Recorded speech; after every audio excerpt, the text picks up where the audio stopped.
Cricinfo should explain to me why this has happened actually. My name is simply K. Dinesh Karthik. They came up with this weird thing where they put my dad's name in front, Krishna Kumar, Dinesh, and then they put Karthik, and that became KKD Karthik. Obviously, it feels really, really hard to go out of the tournament like that, but that's how it is. Sometimes Yeah, it's a bitter pill to swallow. That's one of the things I always wanted to do. Write reviews for movies that I watch. I've always been very really. intrigued by that. Yeah, yeah.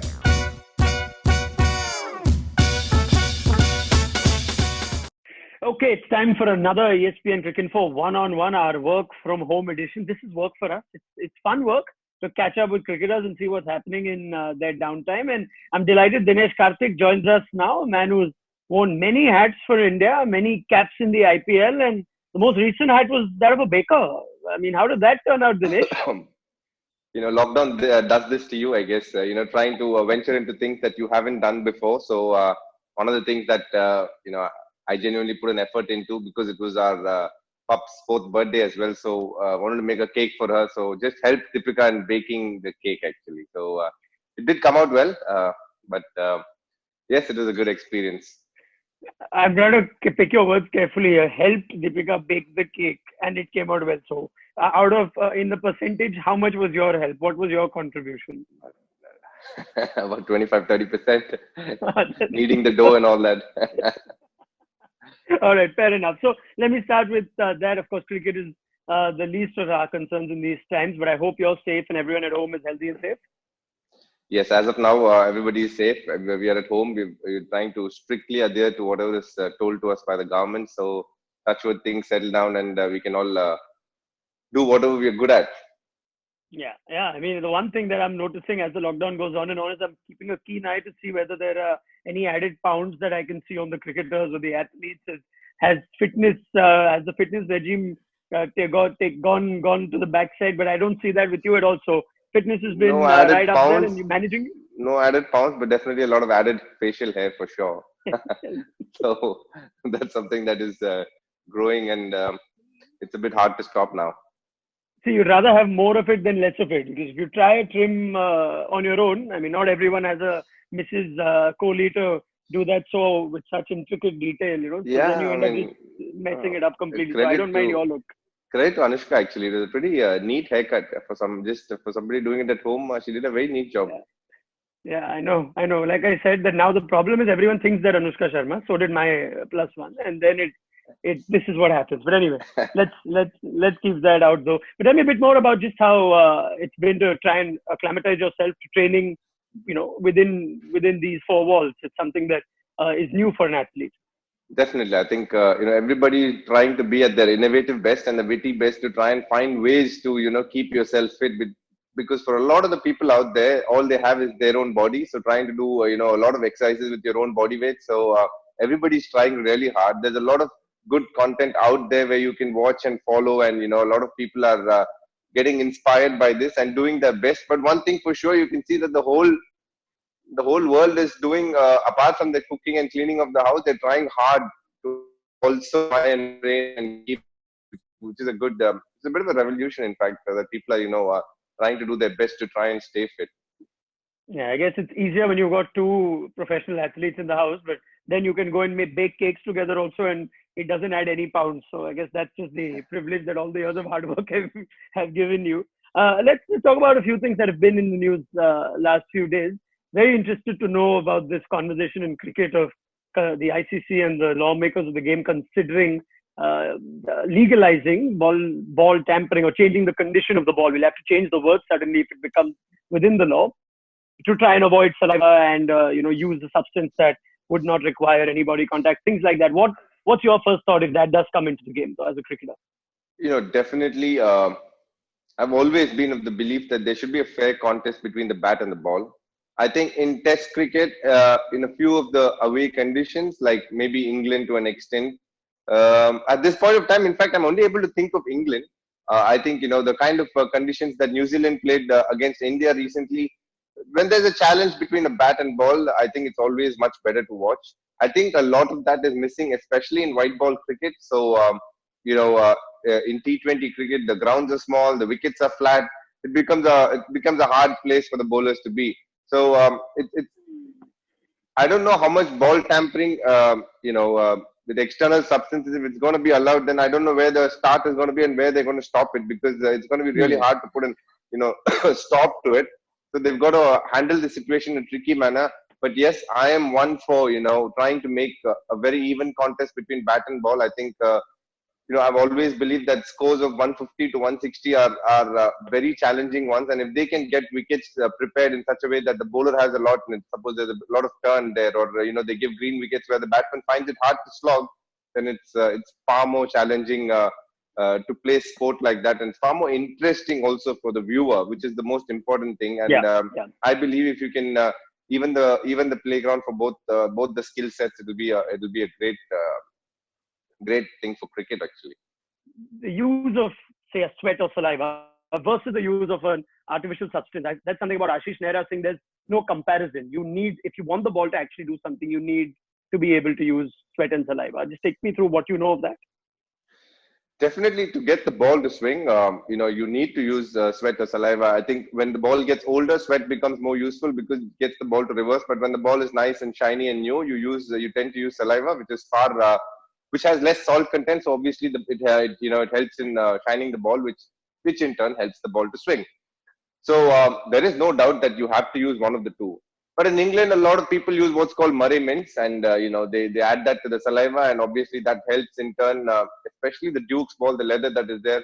It just you can see the difference when you apply saliva with mint in it. There is a lot of sheen on the ball, which in turn helps the ball swing a lot more to what it would without it.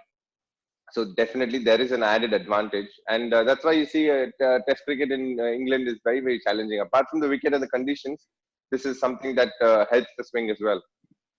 All right, let's now keep the conversation on the ball to the organizers, and let's see how it comes out whenever cricket does resume. Let's talk about the good stuff. Let's talk about the IPL. Let's talk about KKR. And you've enjoyed success in the IPL. You've played for so many different franchises, but I'm very curious to know what captaincy has taught you, and what's been the revelation that, say, you've learned after being captain of KKR.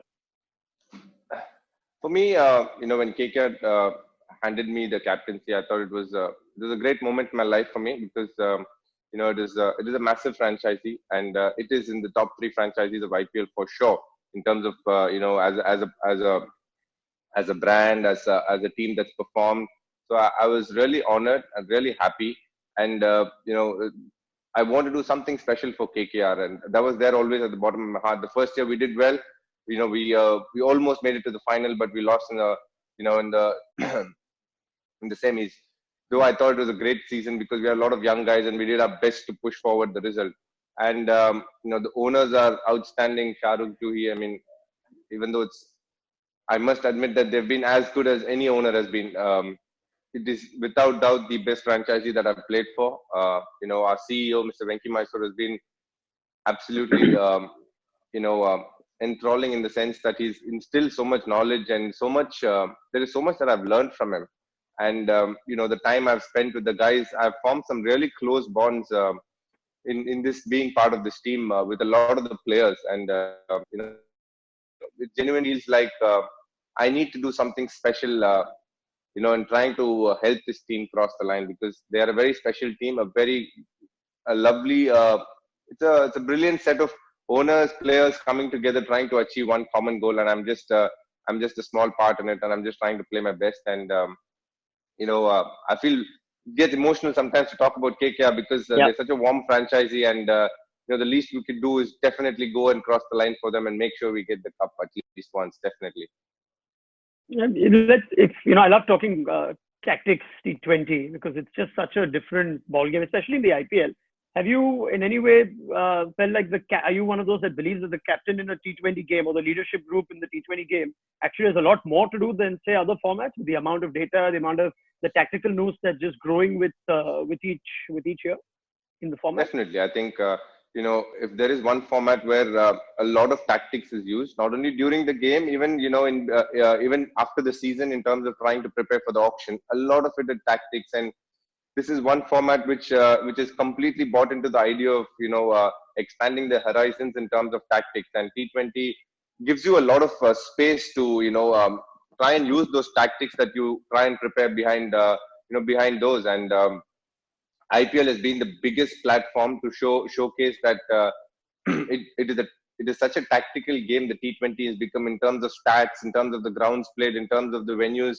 It's just amazing the amount of knowledge you have, and how you try and use this knowledge to get the best out of the opponent is something that is in a captain, in a coach, and all the senior players in the group in their hands, so to say. So it's a very interesting and intriguing time for cricket per se, because the amount of data that has been the amount of data that's been consumed over the last few years in trying to play every game, Yeah. especially in an IPL, is phenomenal. And it's interesting because once the corporates have come in, the whole way the sport is played has become a little different, because they're obviously that they want us to embrace analytics and use the technical know-hows of playing the game. So it's a pretty interesting change that's happened. And you've spent time with some of the best coaches, in T20 cricket, many emerging coaches as well. Brendan McCullum, I'd have loved to ask you this question after a season, perhaps, but you played alongside Brendan at Gujarat Lions. You obviously know him. What do you think he brings to the T20 coaching table? Every generation there's always been a cricketer which has changed the face of cricket. Yeah. I think Brendan did that for New Zealand in the last World Cup in 2015. I think he completely changed the way cricket was played, not only in New Zealand, but he also kind of showed an example for other countries to follow as to how you can play the game really fair, really hard, and also in a really watchable and enjoyable manner. I think that's what he brought to the sport per se. And to have a person like him, first of all, is extremely inspiring for me, because yes, I've played with him for a couple of years in Gujarat Lions, but today when he's laid back and when he's chilled out and he's a coach, he's a completely different personality. And he's somebody that the little time that I've spent with them has been outstanding. I'm one of the reasons why I want this IPL is to happen is the fact that I want to work with Brendan McCullum and Owen Morgan. These are two people that I genuinely want to rub shoulders with. Interestingly, they're very good friends as well, so that really helps. And I want this. I wish this IPL happens only for me to try and learn so much from those two people. I'm really looking forward to this, and I touch wood. At some point, if it happens, it's great. Okay. Right. Let's talk a little bit about last season. Promising but tough season. I know the IPL is hard, but let's take a few shining stars emerging from KKR. I'd love to talk about Shubman Gill a little more. And God, if this IPL would have happened, it would have been very interesting to see Shubman Gill, I'm assuming, take things by storm at the top of the order. But as leading him and, having him in your team, what's the best roadmap you think for someone like Shubman Gill to achieve his potential? I think he's a special talent. He's somebody who, in the limited opportunities, that he got opening the batting, showcased his skills. All we need to do as a franchisee is completely give him the freedom to go out there and let him express himself and enjoy the time that he has there. I think that's the only thing that the franchisee will be looking to do. And, as leaders, that's all we'll be looking to do. And it's a beautiful journey for him. I think it's just the start of it. So he'll go through so many ups and downs, and I'm sure he's clever enough and good enough to overcome all of that. And I'm hoping that he has a long stint with KKR. That's what I'm genuinely hoping for him, because he's a special player, and he has the potential to be there for very many years. And I hope that partnership always lasts. Another player I'd like to talk about is Kuldeep Yadav, who had a tough IPL season last time round and found his way out of the playing 11. There seems to be a conversation carrying on Kuldeep Yadav as a player who's perhaps lost a little bit of confidence after that. From reading him, what did you notice about Kuldeep, and what's been the reason perhaps for him to just go off the boil last 12 months or so? Yeah, I always feel a wrist spinner sometimes can have a bad game or two. It's completely okay. And Kuldeep is an extremely talented player, and most importantly, he's got a very special skill that not very many possess. So, in a player like Kuldeep, all you need to make sure is to make him realize that the backing of the team, the franchisee, is completely with him. Again, he is a lot like Shubman, who has the potential to be there in KKR for very many years. So I genuinely hope that he believes that. And all said and done, even today, he's a consistent performer for the Indian cricket team. And that shows the caliber and the potential that the player has. To be part of the Indian team is no joke. And Kuldeep has proved it time and again that he's good enough to, perform at the international level. So there's absolutely no reason why he can't dominate an IPL as well. All right, now I want to talk about you, because for the last few years, you got this reputation going, and I think solidly so, as the best T20 finisher that India had or developed, especially after Nidahas. And then there comes the IPL where there have to be different roles played. And we have these conversations in studios often where you say, oh, Andre Russell, you can't bring him in too early. You have to give him lesser balls, and then that sort of chat that why is Andre Russell kept back and whatnot. Similarly for Dinesh Karthik, it's a different conversation because the conversation around you is Dinesh is good enough batsman to bat, for 15 overs left as well. But here you are for a long time playing a role where you have to get ready to play just 20 balls or so if you're playing for India, and then all of a sudden try and change that for the IPL. So just take me through how hard that is and how do you manage to keep things level with that kind of flexibility.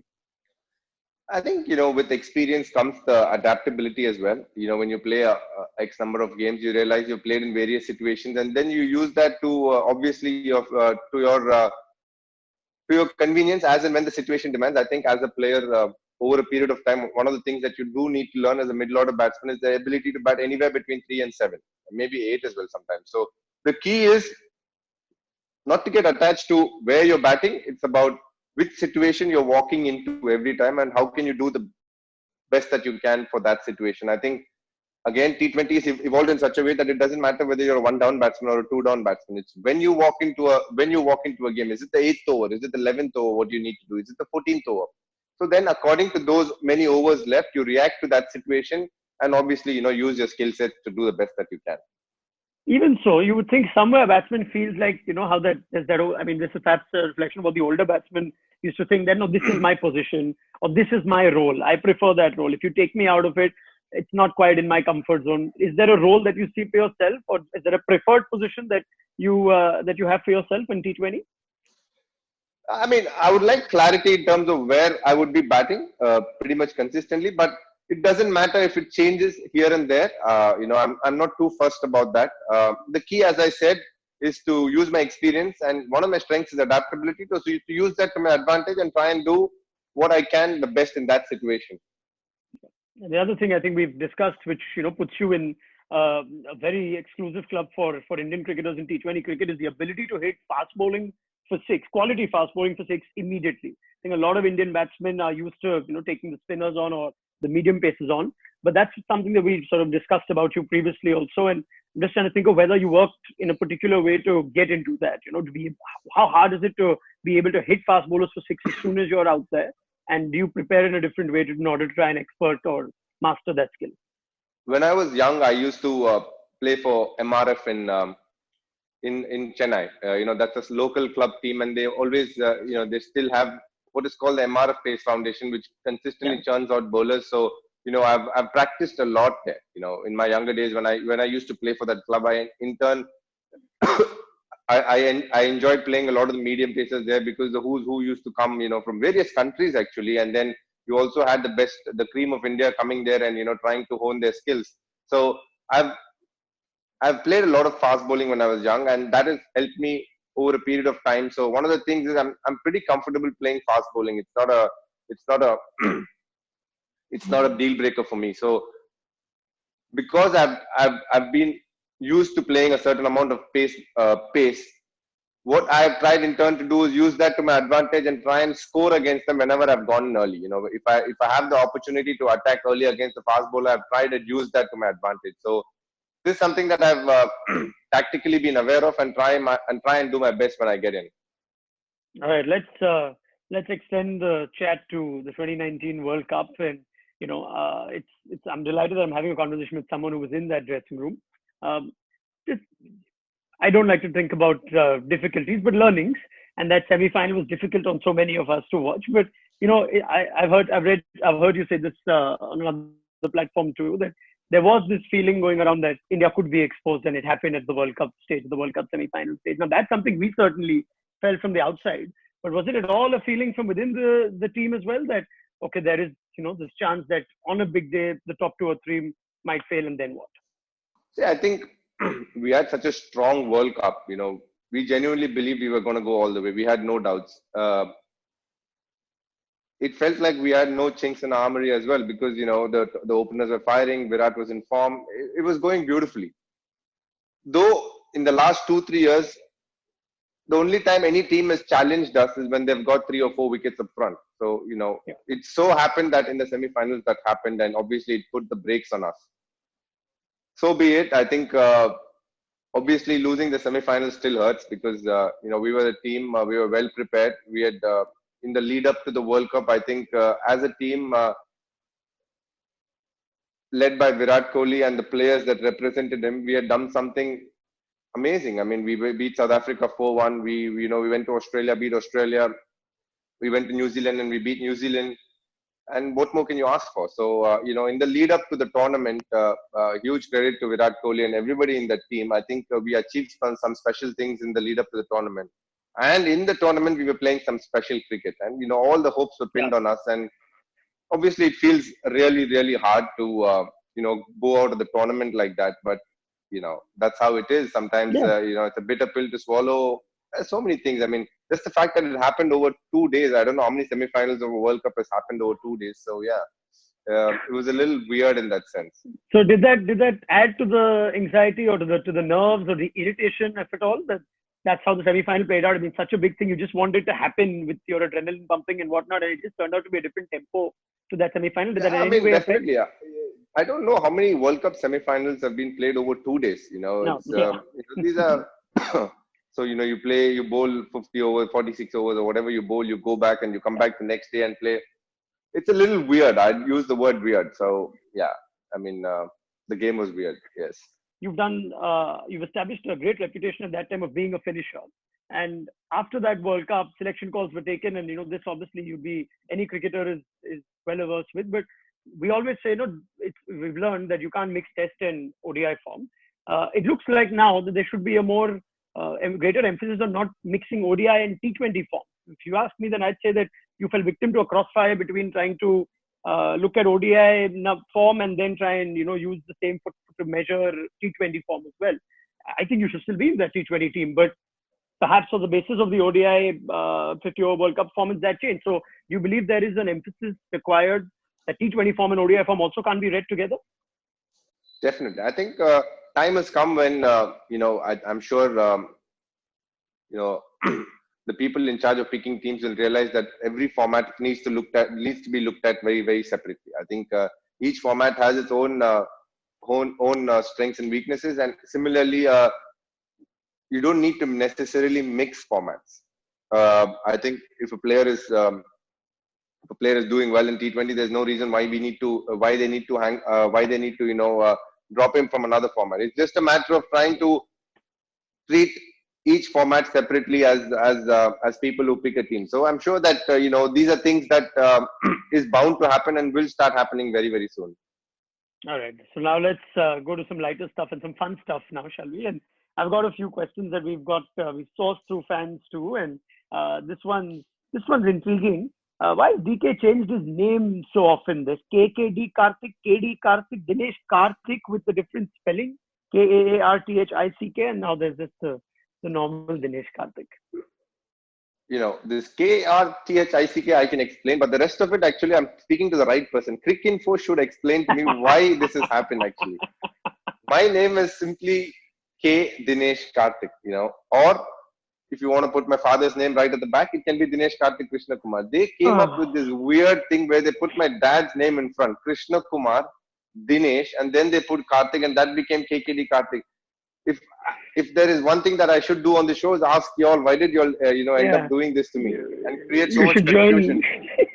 You should join the Sri Lankans. They're all on a list already. We've messed them up far more than some of the others. But I get your point. I don't have the answer to it. It's some big software coding And actually, it issue started that with Cricinfo only, KKD Karthik, and everywhere else, they started using that because obviously, this being a very, very popular platform, people started picking up from there. And everywhere I went, I was called KKD Karthik, and nobody's ever called me that. Even I haven't heard of anybody calling me. So yeah, it was a pretty weird situation.